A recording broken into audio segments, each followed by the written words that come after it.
if some of the investors will ask you for a PowerPoint presentation, so what do you put in there? But more importantly, this is for, as Paula had also talked about, for you to think about how you're thinking about your business and what will interest the investor and how do I pitch it to you. So PowerPoint is not important. The thought process behind it is much more important. So first and foremost, what is a good pitch or what is it really used for? Right? It is just there to entice the investor so that he is interested to get more. Right? He will not use this presentation to make the investment there and there. Right? So very clearly, it has to be exciting enough for him to say, "Boss, mujhe isse milna hai," or "I need to find out more about this." Right? That's pretty much what this is supposed to be. So that's one. Second, it needs to be extremely short. Right? Paula mentioned in one of our slides, they look at thousands of business plans every year. And that's the reality. Every day, hundreds of companies are being formed, and investors don't have time to look through long presentations. Keep it short, keep it crisp, keep it interesting. Right? And keep it to the point. What you want, what the investor wants. Give him clear idea. They follow the option. But it has to be extremely crisp. So start off with something like, what is the overall vision of what are you trying to build, right? And this needs to be the real money slide as you people talk about, right? That or the true idea. It needs to be ambitious, it needs to be focused, and it needs to be simple, right? So when I say ambitious, I'll give you some examples. Right? So taxis are getting funded a lot. We at Matrix have funded in Ola, but inherently it is, or as Uber, I think Uber puts it related, everyone's private driver. Right, that's it. It's ambitious and targeting everyone, and private driver of everyone. Or as Bhavesh from Ola will tell you after a few weeks, that in 10 years people will not buy cars. People will just travel by taxi. Okay, that's what he'll tell you. And that's ambition. I'm not trying to build another .com, or I'm not trying to build another salon or another restaurant selling the same food. Right? Look for ambition, have that in you, and because that's what's going to excite us investors.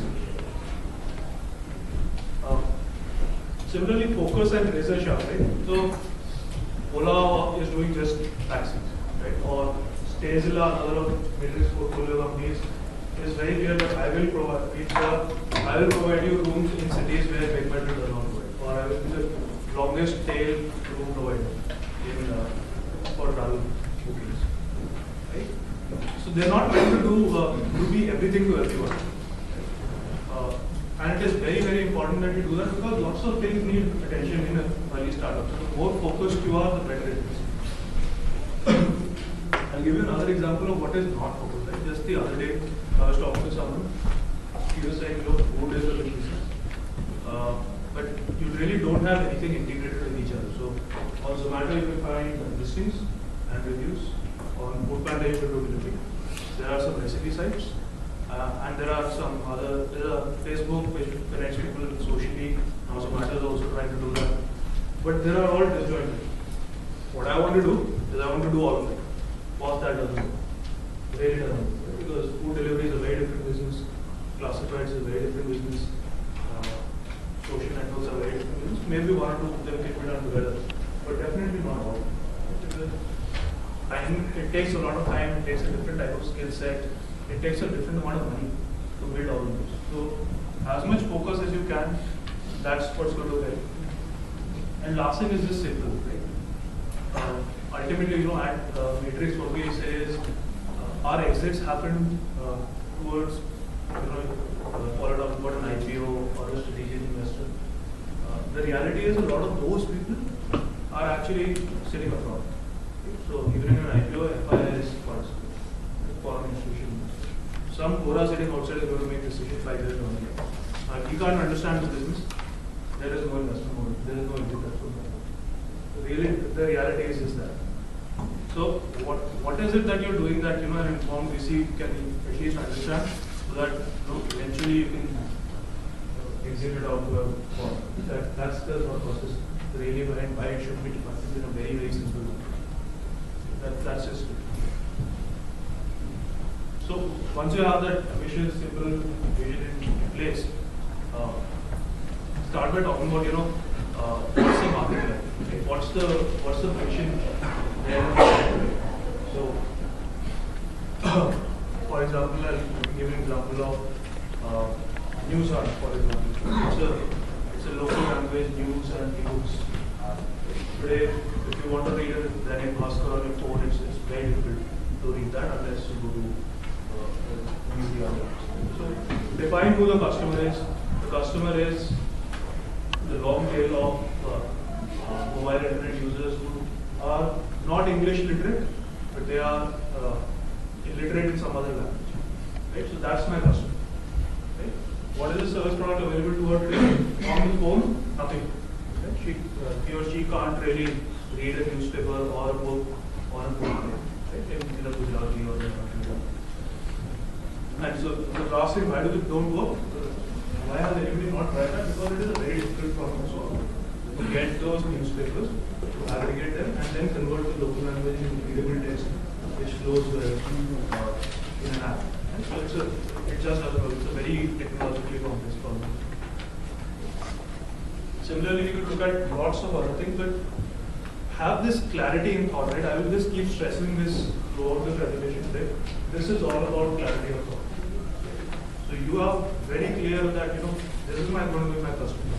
Maybe you are saying, this is what I'm going on. This is what the solution that they have today. And it is broken. Why is it broken? That level of insight on why it is broken is very, very important. And that's the problem that you're solving. And hence that's the current solution. So current solutions don't work, then what is my solution? Again, very, very short and simple to explain. If you have to explain to an investor for half an hour that what you are really trying to do, and it's as very complicated, not going to happen because, assume that the investor knows a little bit at least about the market, or at least a little bit about what's happening. So he can't understand, so right? Customers won't understand, the employees that you try to hire do not understand. So it's going to be an uphill battle. So try to simplify and break it into as you should think that investor is dumb. So that's how you should approach this. Then the second one, what is absolutely the most critical thing is what is the business model innovation, or what is the innovation or uniqueness is called of the three Venn diagram that you talk about. What is unique? What is innovation? Because fundamentally, again, we are not looking to fund another pizza delivery service or another restaurant serving right? So that really is not going to happen. That might happen if you are doing it in a very different way. Right? So for example, there are models now where people are doing food. Every day the menu changes, or there are recipe kits that can be brought. So there are slightly different models which can get funded. So, and innovation doesn't need to be just at the product level. Today, this gadget looks like this. Today, tomorrow, it may be different looking variable which will do something else. Product differentiation is not really important. It is great if you have that because it's very sustainable. But it's not the thing that will always be required. It could be how you are selling the product. It could be are you making the same thing at the lowest cost? It could be even at the back end. Are you approaching it in a different way that you are able to get better leverage from your suppliers? So overall, the model combination of product, delivery, how you are branding it, all of those things can be a differentiator. So the key is that differentiation or is that innovation strong enough to be sustainable?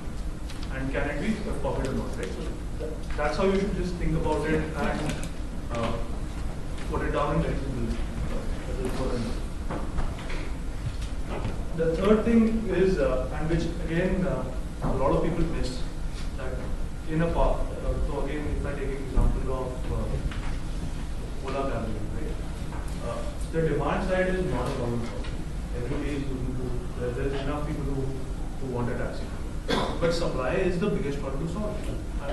how do you really think about solving the supply problem? How do you aggregate all these cab drivers who are half the time illiterate? How do you teach them how to use the app? How do you teach them how to keep your cars clean? All of that needs to be there. So supply is the biggest one. Or if I take the example of Practo, right? It's a Sequoia Foundation. So they are a market, or they bring doctors to their doctors and patients together. So the doctor listings and help them make appointments in the website. Again, everybody, if today I want to find out who's a good dentist in Lower Parel, I don't know. So I'll go to Google and try to find that out. So demand is again not an issue for them. But for them the issue is how do you solve the supply problem? How do you get the doctors on board? And how do you make them adopt your appointment platform? Right? How do you add value to them? So once you solve that, the other part will eventually happen. So this type of thinking is extremely important in any pitch that you make. That where is the most difficult part in your solution, or where it will break, and how are you thinking about solving it? Right? And that's the next level insight that I earlier talked about. In your business model or in your plan, how are you thinking about that? Just question, another two questions. Question number one, you're stressing on the simple part of it, which I agree with, but what are you actually trying to assess out of it? So, from a VC standpoint. Yeah. So, the simplicity is not to be used to assess it. Simplicity is again just to think how clear this guy is thinking. Or is he trying to do something so complicated that it will not happen? And so the feasibility part of it that Paula said, I think to some extent that's what we are trying to see by the simple plan. Or this. So it has nothing to do with if he has thought it simply, or if he has, it might be a complex thing, and if he has thought it down to simple metrics, yeah. So it can be replicable as well. Is no, that a thought process? No, that's not the thought process. The thought process is very simple, that how feasible it really is, and what is the feasibility? Feasibility is absolutely. No. So replicability, I thought you were saying that others can also replicate. Oh no. He himself can replicate. Yeah, so it's exactly that, right? It's exactly that. Whether he's really understood what he's really doing. That's good. And then, so once you are talking about your solution, there is a product which is already available, it's good demo. I think that works the best. What did the entry barriers you thought for Ola cabs? So, entry barriers at that point. If somebody has done that cab service, what stops others from doing it? So, it actually is a very, very difficult problem to replicate these people. Right? It is not easy to go to so many drivers and keep adding them day on day while maintaining the quality of service that you are trying to offer. It's not an easy process. That doesn't stop from a rival with the bigger funding to get in. It can, but once you've signed on and you are making a difference to the driver's life, it is that much more difficult for somebody else to come in. If you go to the US, you will actually find it's not impossible, right? It's definitely not impossible. So if you go to the US, you will find driver is carrying a mobile of Lyft, Uber, and maybe the third guy as well. So it does happen. And that's the nature of competition that is there. All I'm saying is, there is no business where you will be a monopoly player, right? But you have to make it, or at least it should be difficult for somebody else to come. It is very easy for somebody else to start another restaurant, right? But it's a lot more difficult to do something like this, or something like Practo. Right? That is even more difficult. So those are some of the things. It's just a degree of monopoly to the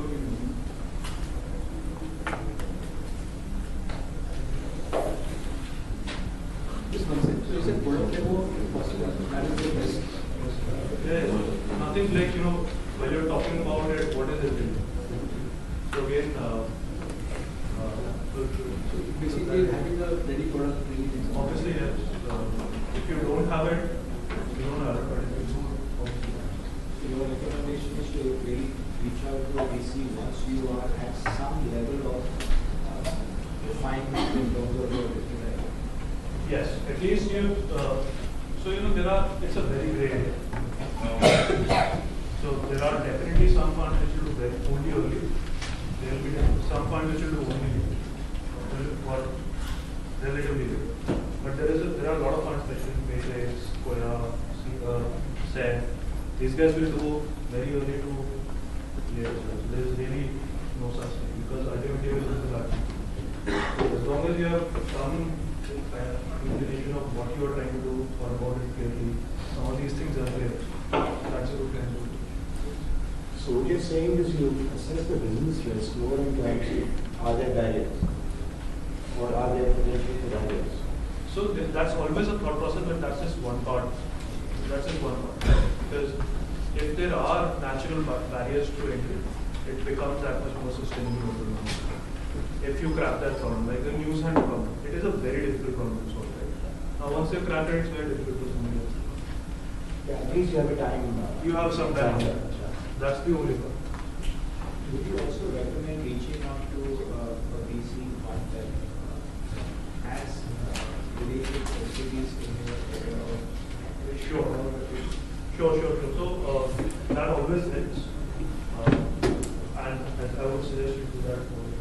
So for example, if you are funded Ola, you would encourage or support somebody else who is doing a similar service or a variation of that. You would be interested to look at his business. Would it be a detriment for him to approach you? I can tell you from Matrix perspective, if it is a pure play competition, we will not do it. Okay, that's very clear, exact same. So we will, for example, we will not fund taxi for sure. But similar type business model where mobile first, on-demand services which need to be used again and again. But for example, food delivery, there are lots of startups today which are doing the Uber for food model, right? That's something that we definitely do. And you might look at a few investments in Exactly, in railway for sure.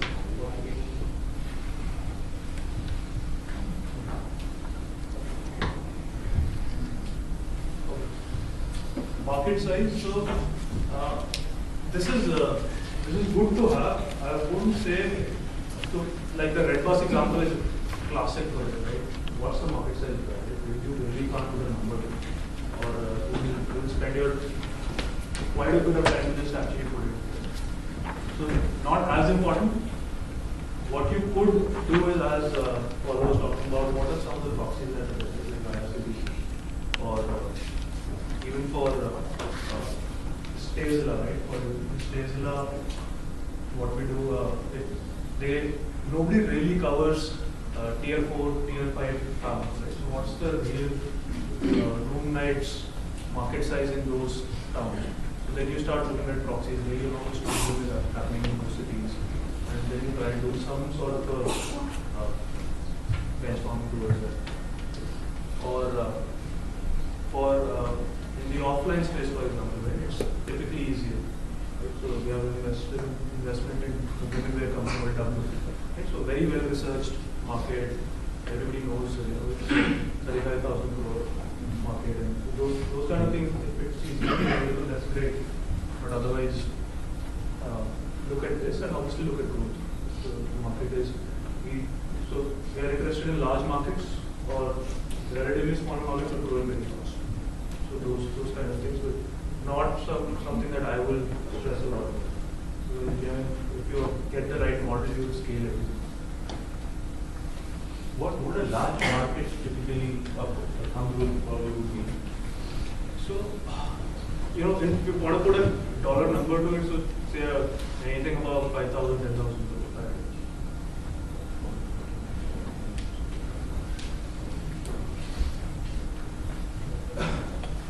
So talking about once you cover, so this is my solution, this is the market.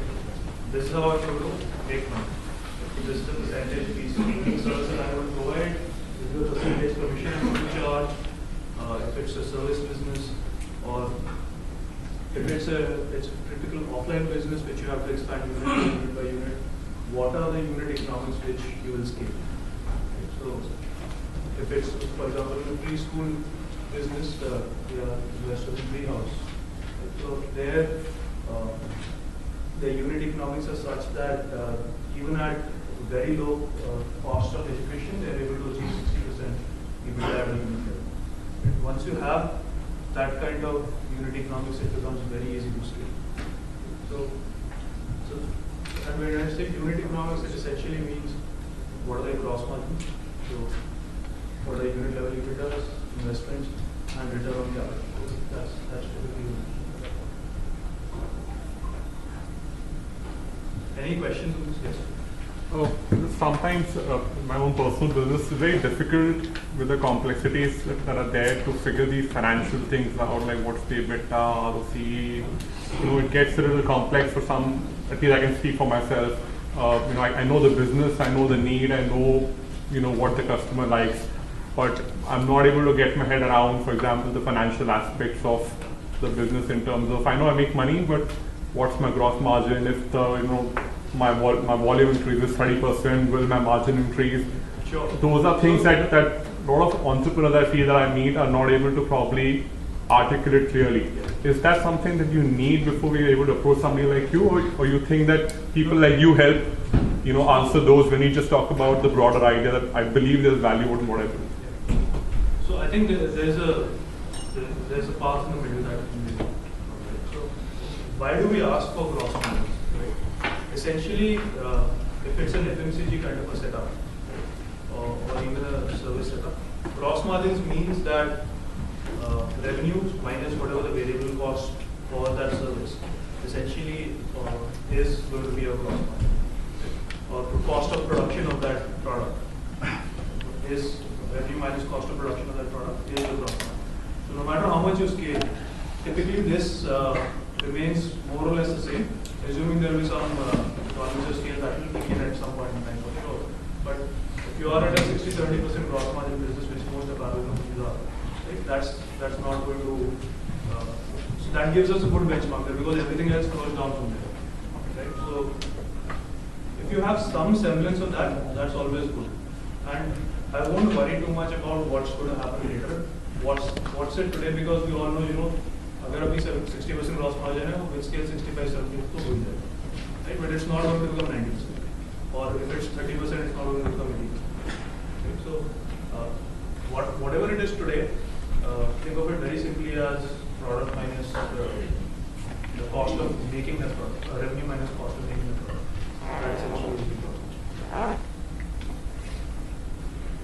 Making the product is a huge top line business, minuscule margin business, right? Biscuits is something similar, and there are a host of others. Funds need to be comfortable with what they are getting into, and it comes down to what their own experience has been. Right? So if they are not comfortable getting into the room, but there is no clear answer. All models, if it's a low margin, low return on capital business, no chance, right? But dairy or some of these can be high return on capital business. Jewelry business is also similar, right? It's huge margin, huge top line, but very, very small. But they are getting funded, right? Senko is well funded, Jan is well funded. So, Yes, sir. in case of dairy, do you look at companies that are backward integration?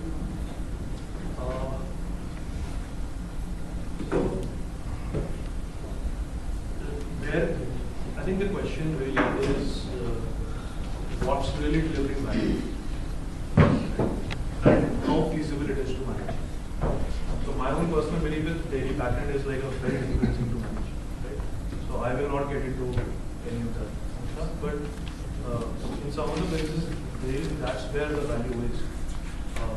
You have to get into it like that.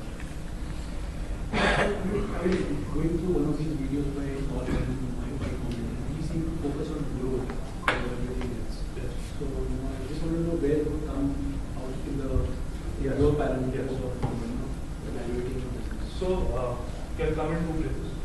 If it's like an exploding market, so you want to ride the market, that could be one. Adapting according to market space.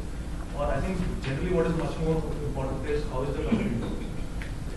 And if the company is at a stage where it's been in the business for 3-4 years and is growing 50 to 100% year on year, That's like, or even in the e-commerce space, it's like maybe month on month. That's called louder. Just demand louder. Sorry, no, I was saying, so the question was, lots of people talk about how fast you are growing, and that's really key. I think that's true, but it has to be based on some fundamentals, right? You might be growing today very fast, but you don't have the fundamentals in place. Right? That cannot be essential. Because it will taper off at some point.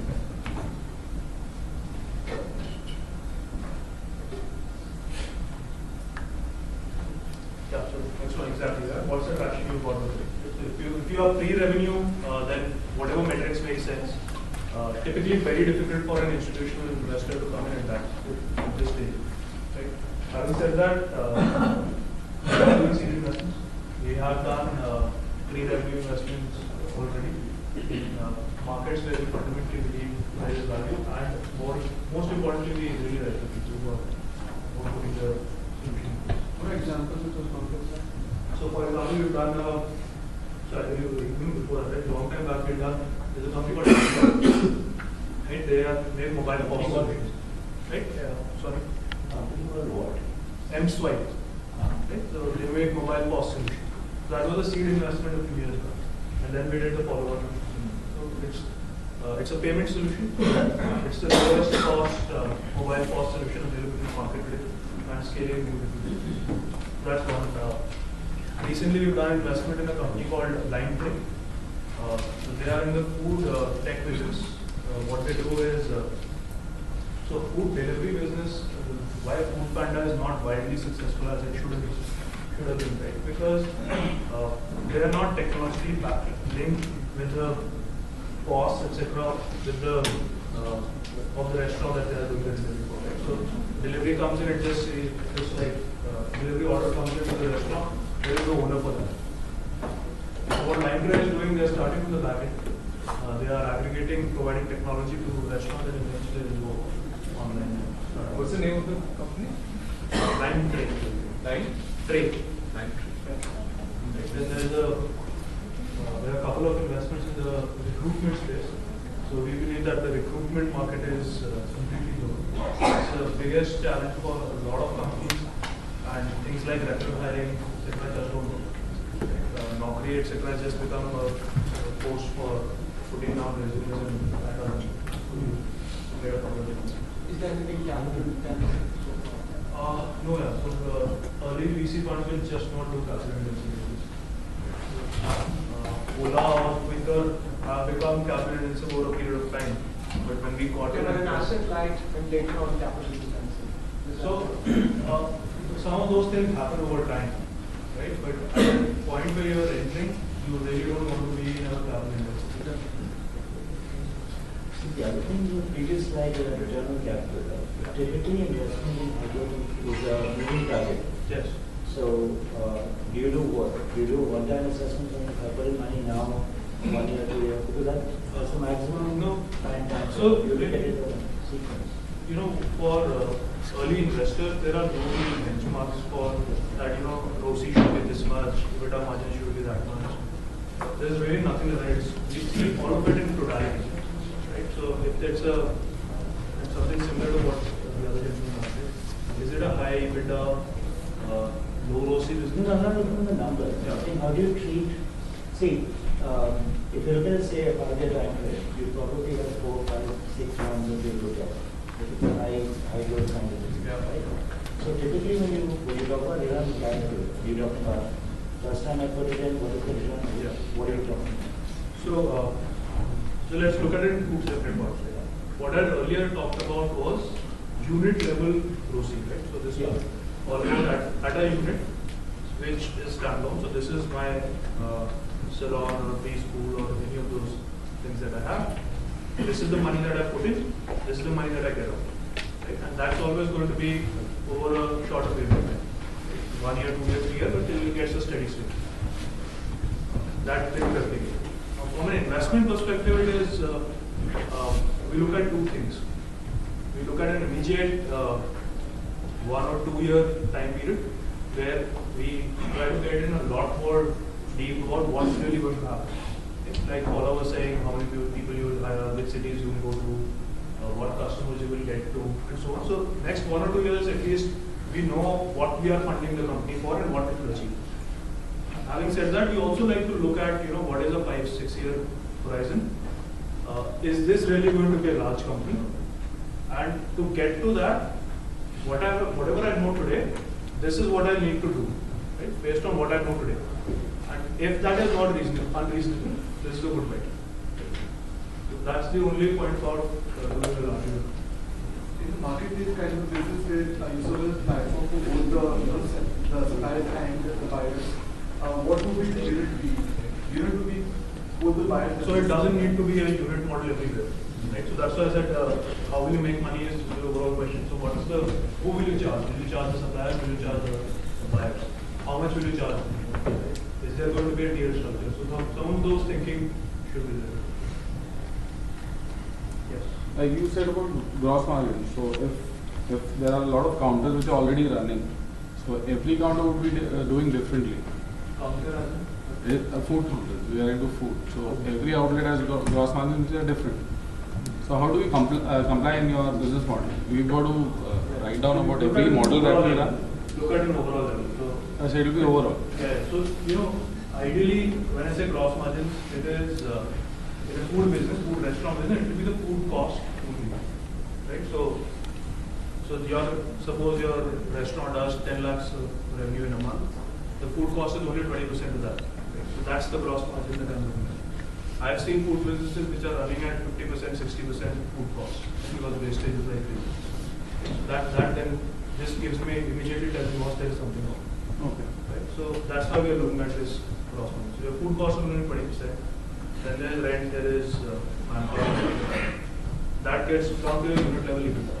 So you're saying that you go to combine all of them, like if you've got 10 counters or 20 counters running, you go to compile all of them and then you will aggregate percentage. Correct, you could do that. The other thing we also look is we look at individual units as well. Okay. Because we don't want, and that happens often with a lot of offline businesses, all the margin is coming from 1 or 2 outlets, while the others are not profitable. Right? So at an aggregate, it will still look okay, but individually it breaks down. So we need to look at both. But once you have individuals put together, it can just add up. Well, in marketplace kind of model, what is the gross margin? So the percentage that you're charging the supplier. So what is a Myntra or Flipkart gross margin? They will charge it up to 25%. For example, listing fee kind of model. Either a listing fee, so that is on the margin. So this is more offline. Think of this as more offline. This part, that is in general, online business is more offline. There is listing fees. You're selling like a Flipkart will charge money from everybody for each sale that happens. So specifically for the listing fee kind of thing. So what is the cost? So I would not know benchmarks of that. I don't invest in this person. Sure, there should be some benchmarks. What about a company like Zomato? What would be there? So that would be it. Listing fees, etc. would be there. So I would not know that. But we are made in such a case.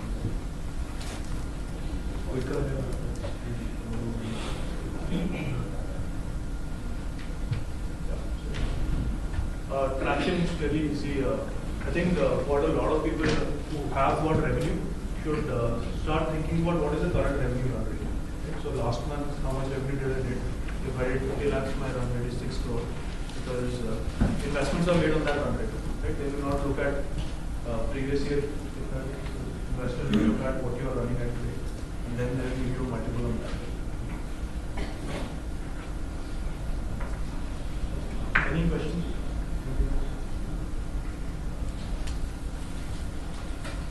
Competition.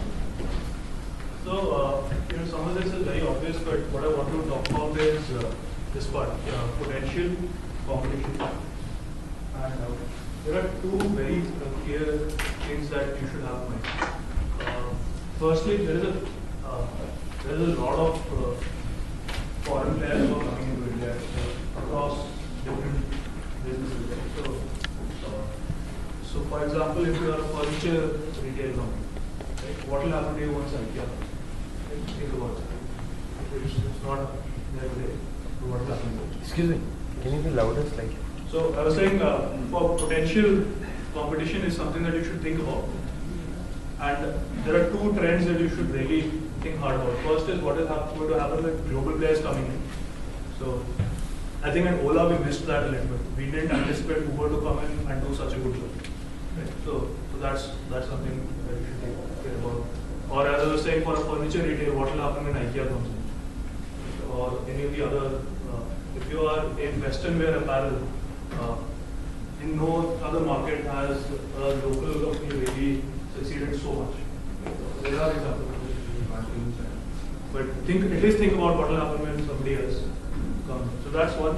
Second is horizontals versus verticals. Right? So if you are in a category which the horizontals such as Flipkart, etc., don't cater to so well today. Just as an example, I'm talking about pet food, for example. If you are in a pet food vertical e-commerce category, what will happen when somebody else starts putting their minded effort into that? Pet food is a very simple category.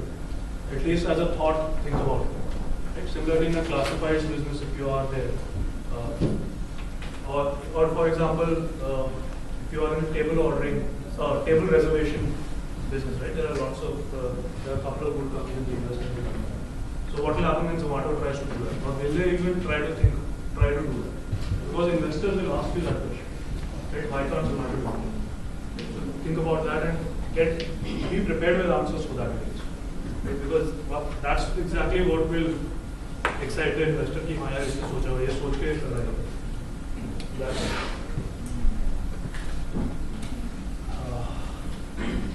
Last part around this, how are you different from the competition? I've seen slides where people will do lots of attributes and do tick, cross, all sorts of things they will do, right? Not required. Right? One or two things that are materially different, and they will not do what you are doing. It's just one or two things. It doesn't need to be a laundry list. Simply just a simple 2x2 that we do on two different axes, how do different players stack up. It just is there to help an investor think about, who can come where. Again, goes back to show how you are thinking about it. That's a difficult one. Because typically, if it's a technology solution, there's just a 2 to 3 month life period before somebody else can do exactly what you're doing.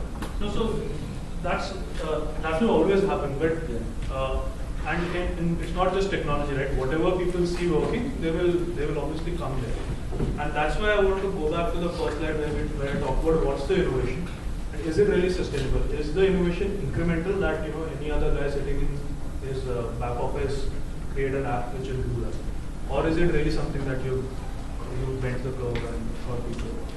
That's really. Sometimes what happens is in easy solutions, it's all about speed to market, right? Then it's just about, then we look at how hungry the team is, how much of a hustle can the team really do. Because great model, but if opportunity will go in 6 months, so how fast can they run? Like those are the kind of things that we start doing. In the previous slide, I think you had just spoken about investment gone in already. Now, so two things. One, is this investment in the IT kind of an area or is the physical infrastructure what has gone in? And now, since all the money has been pumped into the investment and to market, you get the product into the market, the money is required. So, at what part you are comfortable or the VCs are on?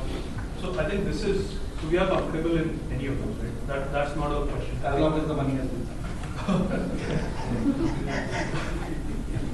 But the point here was, if you've got some traction already, right? Suppose you are at 10 crores of revenue.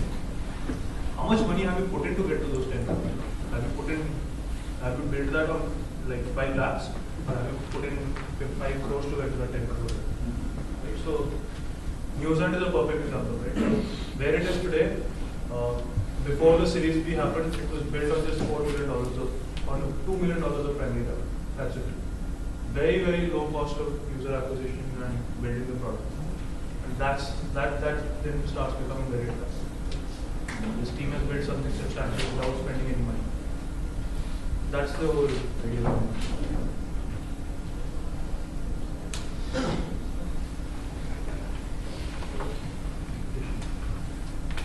Last couple of things. So, okay, all of this is good. There's a great market. I have a great solution. I know how to make money. Competition is less or something. But how large can this really be? Is it really a small thing that I'm going to do, or do I have the vision to make this really into a large? And I would urge you to really think big, okay? Because you would be surprised at how people are thinking today. Fresh young IITians or fresh engineering graduates are thinking about creating billion-dollar companies. It's crazy. Okay? Don't think small. Think I would go $3 billion. And because ultimately, VCs will see all of those things. Right? So then if you don't do that, it starts looking like a lifestyle or a cash flow business that follows. I will be a 50 crore or 100 crore or a 20 crore company. Then that's not an acceptable institutional business. As a cash flow business back, because the cash flow business you keep growing and you strip earnings from expansion and application of that business model. Sure. And actually, No, so when cash flow business, so obviously very large cash flow businesses are very, very good. Right? So Treehouse is a perfect example. They're just throwing money. Right? Each unit that you put in, they're throwing money. So throw out money. So don't go by the term cash flow. It's just a VC language of saying, this guy is content and what he's building. Is generating a lot of cash for him. He's leading a great lifestyle. But that's it. Right? There is no equity valuation. That's just the term of the market. Otherwise, obviously, cash flows. Yes. You said that monopoly doesn't exist. So how important is for to be big is how big is that right? So what eventually happens is if while monopolies don't exist, if there are too many players in a particular market, margins are going to get big enough, right? And then you're not going anywhere. So the differentiation is only going to help reduce the competition in the market and help hopefully protect margins over a long term. Ultimately, this is what and the next level of innovation. I've seen a lot of pictures which has investment thesis also part of it. Yeah. So this is all your investment thesis. So I mean nothing specifically for what is going to be the valuation. No, nothing like that. That's not your job.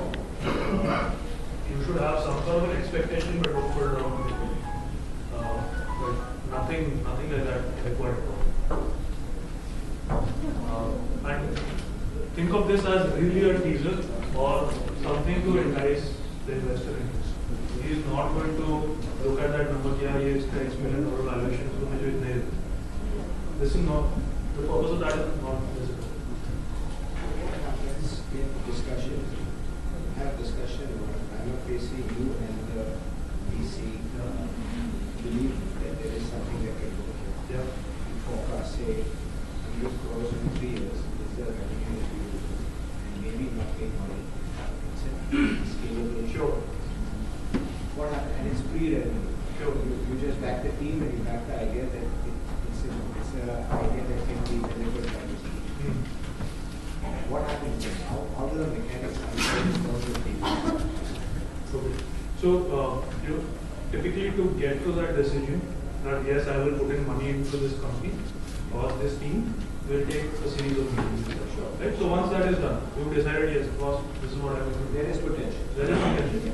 Then obviously you get into what terms am I going to invest. I think we need to cover that something in the afternoon. What is the valuation stake, legal terms, what I expect you to do, what you expect me to do.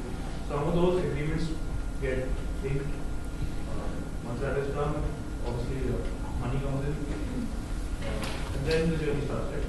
And then depending on which VC you partner with, they add value, some of them don't add value, some of them assets, some of them are active, and so on. Then, I have another question which is a little pessimistic.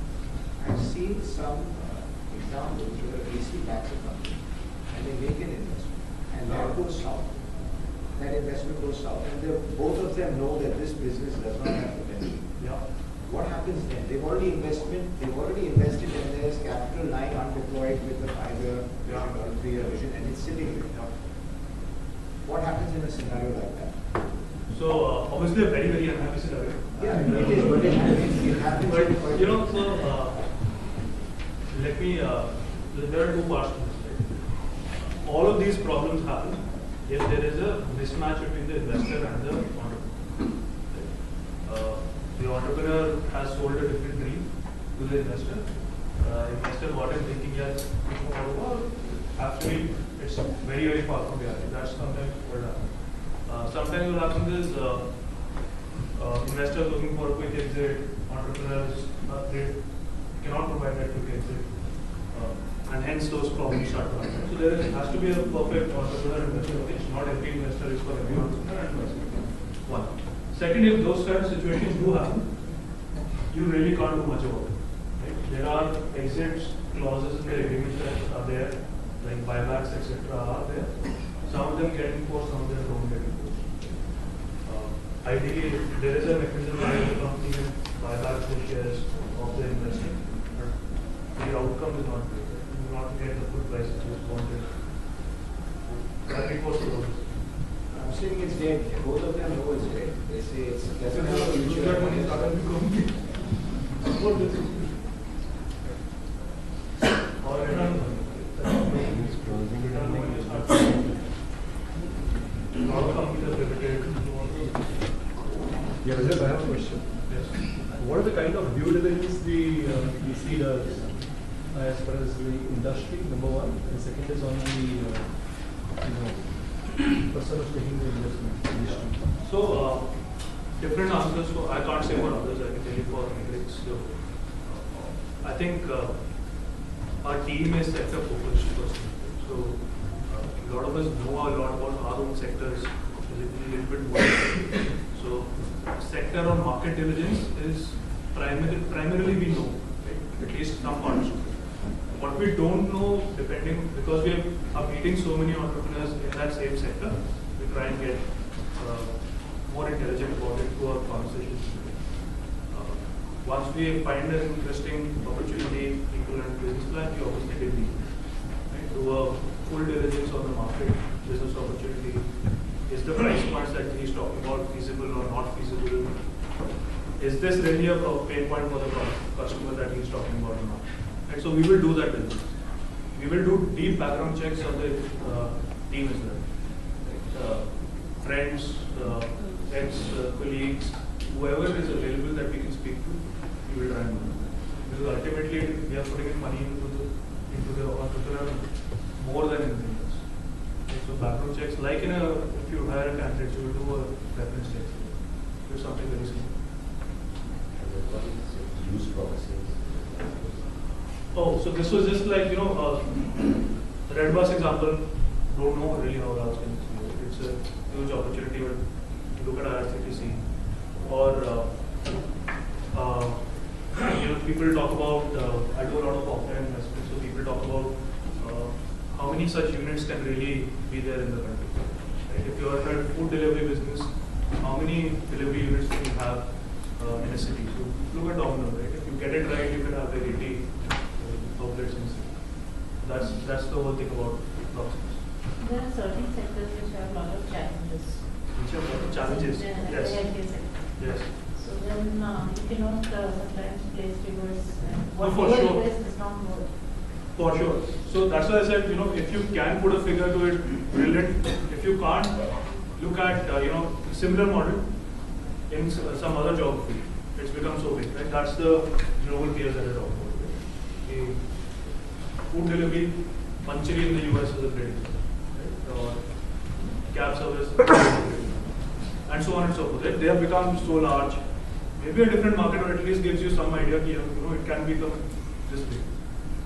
that is not available, use other proxies. You know, similar industries, they have scaled to so many, and hence we can think about it's easier to extrapolate them. That you've seen something else can grow, they can grow at that time. That's it. Why did the initial pitch? So it's good to have that as a thought, right? Because people will ask you In some about. ballpark. In some, I'm saying figure is not as important. The rupee crore number is not as important. What is important is, so if you have a, let's put it this way, if you have a rupee crore figure that you figured out somehow, that's great. If you don't have it, use similar proxies like I gave the Domino's example. If I get it right, I will have 50 outlets in Mumbai. And then it's easy for people to imagine 50 Mumbai, 50 Chennai, 50 Bangalore, something like that. And it can become a large business. So sometimes investors they like a team, but they also go to talk about selling some. So I mean, is that something you also do or? So there are two things. There is something called as the non-disclosure agreement that sometimes you get it's binding on both sides. And then there's a term sheet. Depending on NDA or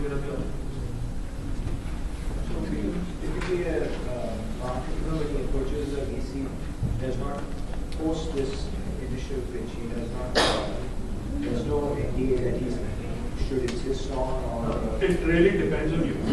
Because if you are paranoid about the VC sharing the same ideas with somebody, get into an NDA, but believe me, there is no legal, you will not have the time to have legal recourse. The VC is like crazy, he will anyways do. So, but think of it from our side, right? If we start doing that, and if we start getting that sort of a reputation, that is kind of story of your story, then we'll be out of business. So that's why we can not Reputed VC, reputed not worry VC about something like that. Approach a VC after doing background checks. The best way to approach VC is to talk to some of the portfolio companies to get an income. Yes. There is an existing business model where the revenue is already being generated, and they're forcing a trade from the foreign investment coming in, foreign technology coming in. How do you see your venture at that point of time? Do you consider it as a discount it further, or you take it as an opportunity? So what we will look for is really an answer to why will this guy win over the foreigners. That could be because of his knowledge of the Indian market. Indian markets behave differently. It could be because maybe there is some differentiation in the product. Or it could be that to get into India, there are so many regulatory hurdles. The foreigners will take 2 years to cover that. This guy would have captured the market. So we'll think about some of those things. If none of those are true, How important is IP for you, intellectual property? That's pretty good. It all boils down to will you have a sustainable competitive advantage or not? Right? If you have an IP, likelihood of that advantage is more. There are certain IPs based on certain other IPs. Is actually sitting below on the top of it, we have to develop more IP. How do you look at it? So I don't need a patent. So what I'm really looking for is problem solving. Is this really incremental or is this game changing? If that's incremental over, so somebody else will be able to do much more. Yeah. Team, so early stage, it's really the founders, maybe one or two the management team members, but really we are looking at the founding team. Anand quite often talks about that it's good to have two co-founders. Purely because, in my experience, entrepreneurship is hard. Right? You need somebody who can take the load off you at some point. So if you can get a complementary skill set co-founder, please do find somebody like that. It helps. But it's very case dependent, definitely. And I think what is most important is what we try to answer or try to figure out is why this team for this problem. Right? What is it that they bring to the table that they will be best positioned to solve this problem and not the other team? So is it something in their experience or educational background or any of those things? Right? So that's or is it some deep-rooted passion that the person himself or herself had? That this is why I'm doing it. Just because of their passion and drive is there has to be some part around it. If not on paper, at least in the conversation, people talk about your backgrounds. The reason they talk about ask you about your backgrounds is to judge exactly this. That why are you best positioned to solve this?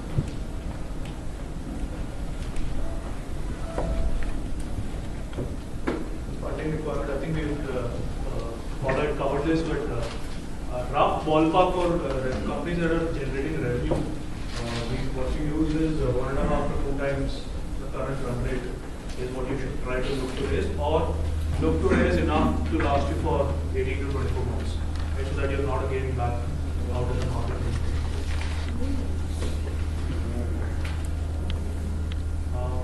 Talked about where the money will be used, obviously salaries from founders is something that's frowned upon. Similarly, secondary shares, especially early on when the product is not being proven, etc.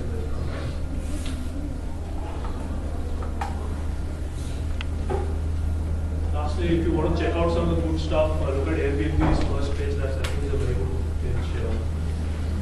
Slightly later stage, LinkedIn CSB page to Vlog is very good.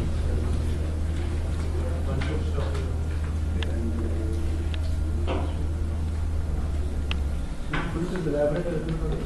No, so if you want to check out good pitches, like these are some of the pitches that I have seen, very good.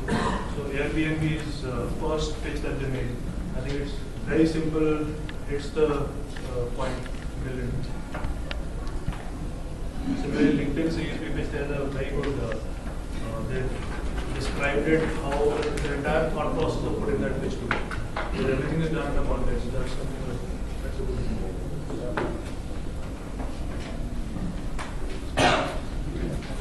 We have time, 5 minutes? Yeah. Okay, very quickly on the financial model, not required all the time, but if the investor does ask for you, very, again, simplicity is the buzzword, right? 3 or 4 sheets, assumptions separate. Very clearly thinking about what are the 3 or 4 variables that are going to impact the business the most.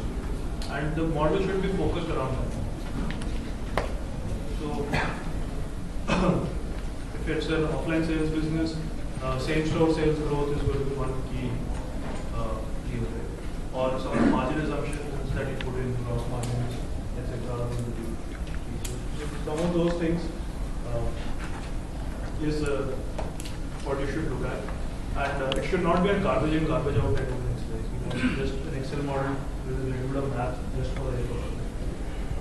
It's again being used as a tool to see how you're thinking about your business. You really understand that these are the 3 or 4 variables that are going to impact. I'm going to put all my effort to control these variables and then scale them.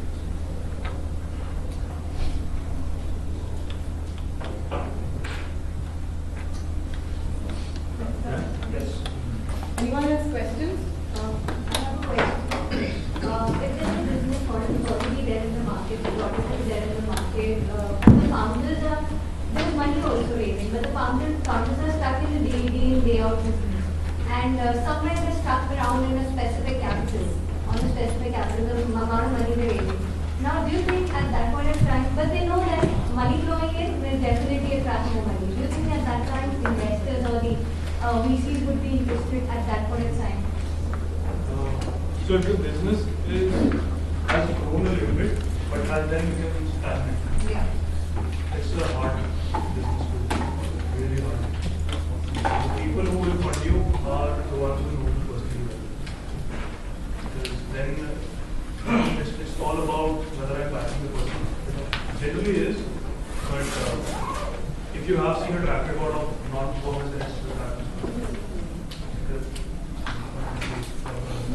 The technology is relatively new. You know, it can reach to people, but then again, as they say, that there should be funds for marketing or reaching people. That is the thing where you lack. Then, in that sense. So, look, there is never, I've never say no situation, but it's hard. It really is hard because ultimately what investors are thinking is there is something wrong. I don't know, because there is information asymmetry. I don't know what is wrong. I would much rather not. That's the word. Great. So what we're going to do now is, any more questions? One last couple. Yes. Okay. For a controversial one, but I want you to give me as real answer as possible. You have a choice, assuming Alibaba is an Indian company, and you have a Flipkart on the other side. Okay? You are an investor sitting on one side of the table, and you have buy from Alibaba, and you have buy from your Flipkart sitting across. Which one would you fund and buy? Which one would I fund and why? So I have some perspectives and I have some opinions. I just want to get them validated. You mean Alibaba X? Alibaba, you Alibaba? Jack Ma and Flipkart.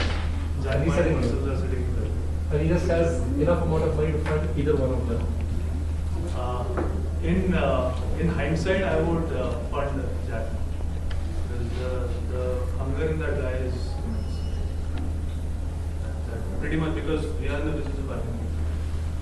Second thing is the perspective which I would really see that would be important because he's already got a revenue model which is running in fruitfully. While you have the other guy who's right now just getting we see money pumping in and out and just not really sure about when he's able to make money out of it. So eventually the bet is he will make money.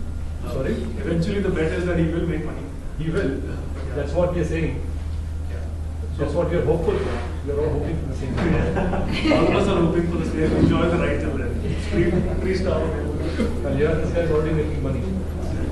No, so I think they went through a cycle as well. Also the question of frugality. Relevance, frugality, due diligence. So all of that is good. All of that is good. I think he gave his perspective. We'll fund Alibaba. Right? One last question. Generally, business has a life cycle.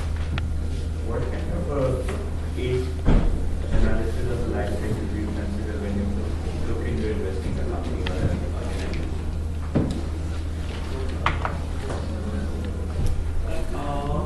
So look, let me what the cookie cutter answer or cookie cutter thing that you're looking for.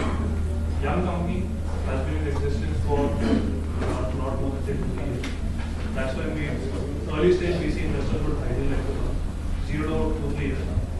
And from there on, it's the class that we have put in place ourselves. We need to figure out the life cycle. That's for us the life cycle of the company.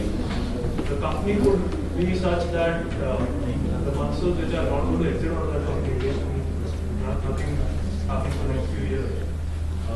Or it could be something like that also just that is something that I think the entry point is more important.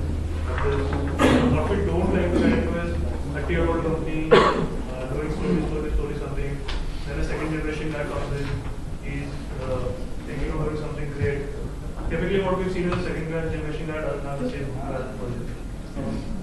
Some of them do. We've invested in a company called 5-Star. It's an NBFC where the son-in-law has really taken the company to a new heights. They're not existing. Okay. What we're going to do is we're going to be breaking for lunch. Just before everybody starts moving out, just want to make sure, does everybody have this kind of a lunch coupon? Not just let me know on those who don't. Yeah. And of course, thank you so much.